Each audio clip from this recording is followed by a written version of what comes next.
নাহমাদুহু নুসাল্লি আলা রাসূলিহিল কারীম আম্মা বাদ আউযু বিল্লাহি মিনাশ শাইতানির রাজীম বিসমিল্লাহির রহমানির রহিম ইন্নাল হামদালিল্লাহিল্লাযী ওয়া কাফা ওয়া সালামুন আলা ইবাদিহিল্লাযীনা ইসতাফা আল্লাযীনা হুমুল মুলকুস সামাওয়াতি ওয়াল আরদি ওয়া হুয়া বিকুল্লি শাইইন কাদির وهو السميع العليم والصلاة والسلام على نبينا وسيدنا ومولانا محمدا صلى الله عليه وسلم الذي إمام المرسلين وخاتم النبيين ورسول رب العالمين وعلى آله وصحبه أجمعين। প্রিয় দর্শক, আসসালামু আলাইকুম। আশা করি আপনারা সকলে ভালো আছেন। আমি মোহাম্মদ মাসুদ রানা, আল্লাহর রহমতে বেশ ভালো আছি। আজকে আমি আপনাদের সামনে নিয়ে আসছি জিন ও জাদু পরীক্ষার একটি আমল। আসলে যখন কোনো রোগী আমাদের সামনে আসে, রোগীকে প্রথমে পরীক্ষা করে নিতে হয় আসলে কি সেই রোগীটি জিনগ্রস্ত, না জাদুগ্রস্ত, নাকি শারীরিক সমস্যা। তো এটা পরীক্ষা করার জন্য মোদাব্বিরগণের হাতে বেশ কিছু আমল থাকে, শুধু একটা দুটা না, অনেক আমল থাকে। তার মধ্যে আমি একটা বা দুটো আমল আজকের ভিডিওতে আপনাদের সঙ্গে শেয়ার করছি। আশা করি ভালো লাগবে এবং উপকারে আসবে। প্রথম আমলটি হচ্ছে, রোগীকে প্রথমে যদি কোনো রোগী আসে,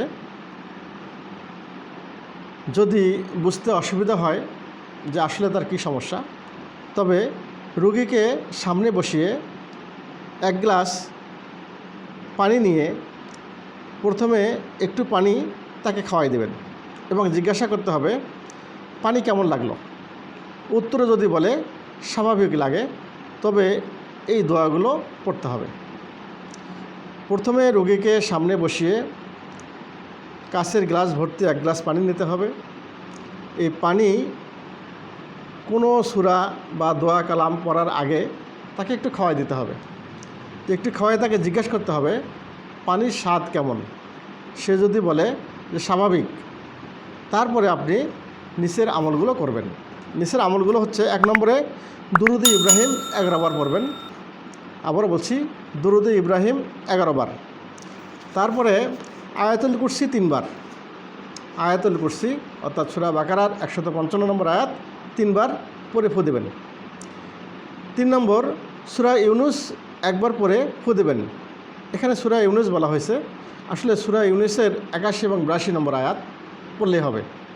সূরা ইউনুসের 81 এবং 82 নম্বর আয়াত, ফালাম্মা আলকা ক্বালা মুসা মাজিদতুম বিহিসির ইন্নাল্লাহা সাইয়্যিবুতুহু ইন্নাল্লাহা লা ইসলিহুল আমালাল মুফসিদিন। এইটা 3 বার পড়ে ফু দেবেন। এটা হচ্ছে জাদু কাটার জন্য। সূরা ইউনুসের 81 এবং 82 নম্বর আয়াত জাদু কাটার জন্য। ফালাম্মা আলকা, তারপরে দুরুদে ইব্রাহিম আবার 11 বার পড়বেন।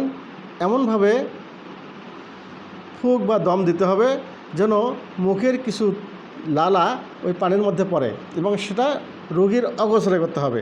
রোগী যদি এটা দেখে, তাহলে তার স্বাভাবিকভাবে সেই পানিটা খেতে চাবে না, বা তার কাছে খাইতে খারাপ লাগবে, পান করতে খারাপ লাগবে। সুতরাং রোগীর অগোচরে এই ফু দেবেন, যাতে করে একটু থুথু বা লালা ওই পানির মধ্যে পড়ে যায়। দ্বিতীয়বার আবার পানি খাওয়াবেন। এই আমলগুলো করার পর আবার একটু পানি তাকে খাওয়াই দেবেন, খাইতে বলবেন। খাওয়ার পরে এখন জিজ্ঞাসা করবেন পানি কেমন লাগলো। যদি সে বলে তিতা লাগে, তাহলে জিনের সমস্যা।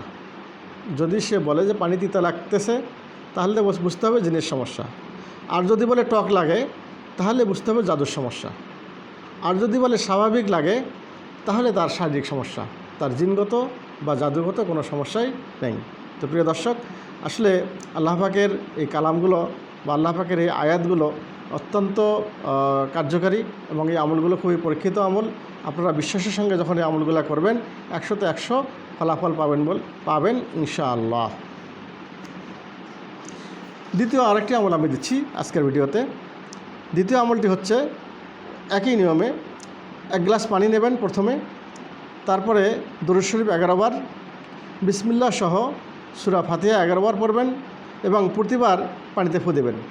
3 নম্বর হচ্ছে আয়াতুল কুরসি 11 বার পড়বেন এবং প্রতিবারেই পানিতে ফু দেবেন।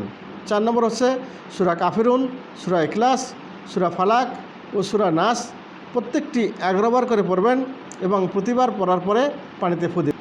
এরপর আবার 11 বার দুরূদ শরীফ পড়ে পানিতে ফু দেবেন এবং পানি রোগীকে খাওয়াইয়ে দেবেন। তারপর রোগীকে জিজ্ঞাসা করবেন যে পানিগুলো কেমন লাগতেছে। যদি সে বলে তিতা লাগে তাহলে অবশ্যই জিনের সমস্যা, আর যদি বলে টক লাগে তাহলে অবশ্যই জাদুর সমস্যা, আর যদি বলে স্বাভাবিক লাগে, কোনো তিতা মিঠা বা কিছুই লাগে না, তাহলে বুঝতে হবে এই রোগীর শারীরিক সমস্যা। তো প্রিয় দর্শক, ভিডিওটি কেমন লাগলো কমেন্টসে জানিয়ে দেবেন। ভালো লাগলে বন্ধুদের মাঝে শেয়ার করবেন এবং আরও এরকম সুন্দর সুন্দর ভিডিও পেতে অবশ্যই চ্যানেলটি সাবস্ক্রাইব করে পাশে থাকবেন। আল্লাহ হাফেজ।